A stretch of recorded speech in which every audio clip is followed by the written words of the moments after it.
Good morning friends.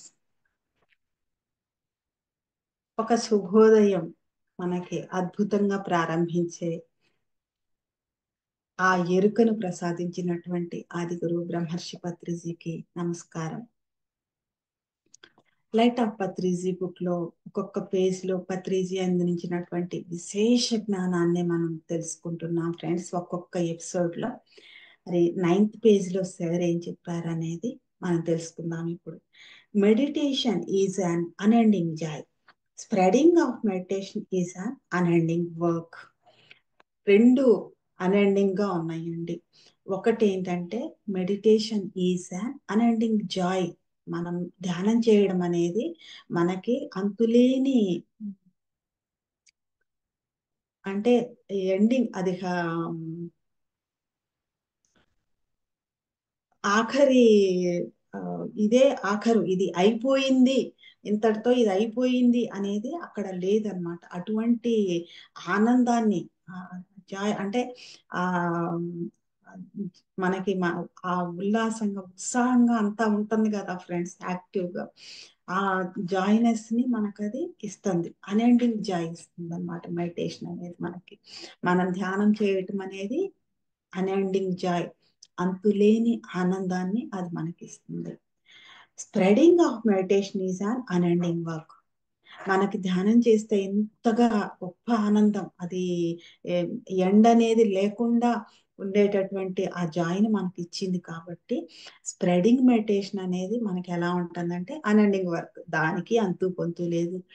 ఎందుకనంటే మనం ఒకళ్ళం ఇక్కడ ధ్యానం చేయడానికి కూర్చున్నాము అంటే మన నుండి వెళ్తున్నటువంటి ఆ తరంగాలు అటు గాలిలోను ఇటు నేలలోనూ ఉన్నటువంటి అడ్డంకులన్నిటినీ కూడా అవి దాటుకుంటూ ఎవరెవరైతే వారి వారి వారి కాళ్ళ మీద నిలబడాలనుకుంటున్నారో, ఎవరెవరైతే బియాండ్ ఫిజికల్ చూడడానికి సిద్ధంగా ఉన్నారో వాళ్ళ దగ్గరికి అవన్నీ కూడా వెళ్ళిపోతాయండి.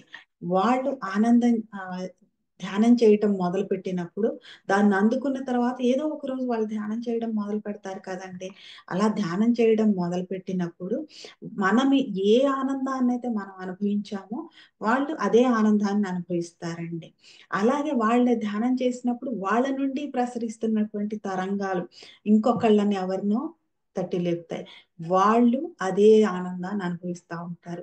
అందుకని ఇది అన్ఎండింగ్ జాయ్ అన్నారండి. అంటే మనతోనే ఆగిపోతుంది, మన నుండి ఇంకొకళ్ళకి, వాళ్ళ నుండి ఇంకొకరికి, ఇలా స్ప్రెడింగ్ అన్ఎండింగ్ గా అది వెళ్ళిపోతానే ఉంటది ఫ్రెండ్స్. అని spreading of meditation is an unending work.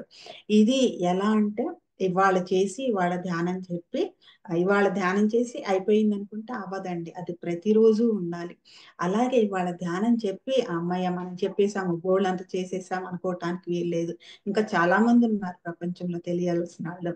కాబట్టి మనం నిరంతరం ధ్యానం చెప్తూనే ఉన్నారు. అన్ఎండింగ్, దానికి ఆఖరు అనేది లేదు, అంతం అనేది లేదండి. అది అలాగా మనం చెప్తూనే ఉండాలి. ఇది ఒక సైడ్ అయితే, ఇంకొకటి ఇప్పుడు ధ్యానం అనేది చేస్తున్నప్పుడు ఆ జాయ్ అట్లా అల్లుకున్నట్లుగానే ఇది కూడా అల్లుకుంటుంది. నేను ఒకళ్ళకి ధ్యానం చెప్పాను అంటే వాళ్ళు వెళ్ళి ఇంకొకళ్ళకి చెప్తా ఉంటారు, లేదా 10 మందికి చెప్తా ఉంటారు, ఆ 10 మంది వెళ్ళి ఇంకొక 20 మందికి చెప్తా ఉంటారు.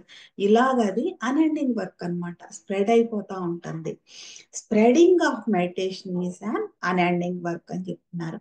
మనం మెడిటేషన్ చేయడమేమో అన్ఎండింగ్ జాయ్, మరి మనం మెడిటేషన్ స్ప్రెడ్ చేయటం అనేది అన్ఎండింగ్ వర్క్ అన్నమాట. ఎప్పటికీ అది చేస్తూనే ఉండాలి, ధ్యానం చేస్తూనే ఉండాలి, మరి ధ్యాన ప్రచారం కూడా చేస్తూనే ఉండాలి. పత్రి సార్ ఎప్పుడు చెప్పేవాడు, శివుడికి ఏం తక్కువని ఏం లేదని, శివుడు ఎందుకు ఎప్పుడు ధ్యానం చేస్తూ ఉంటాడు, మరి మనం కూడా శివుడిలా ఎప్పుడు ధ్యానం చేస్తాము అలాగా కూర్చుని అనేసి పత్రి సార్ ఎప్పుడు చెప్తా ఉండేవాళ్ళు ఫ్రెండ్స్. కాబట్టి మన రెండు ముఖ్యమైన పనులు ఏంటంటే ఎప్పుడు ధ్యానం చేయడం, ధ్యాన ప్రచారం చేయడం, ధ్యానాన్ని నేర్పించడం. ఈ రెండు మాత్రమే మనం చెయ్యవలసినవి, చెప్పవలసినవి ఫ్రెండ్స్. ఇంకేమీ లేవు ఈ భూమి మీద. ఇవి రెండు గాని మనం చేస్తూ అందరికీ అందించాము అంటే అవే అందరికీ పట్టుబొమ్మలు అయిపోతాయి ఫ్రెండ్స్.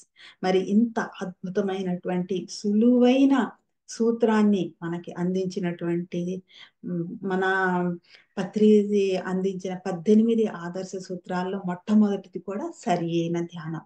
అది కూడా ఆనాపానసతి ధ్యానం. శ్వాస మీద ధ్యాస ధ్యానం. అంటే అది సూత్రం 18 ఆదర్శ సూత్రాలు. ఒక సూత్రాన్ని సూత్రంగానే మనం పాటించాలి ఫ్రెండ్స్. దాన్ని మార్చకూడదు.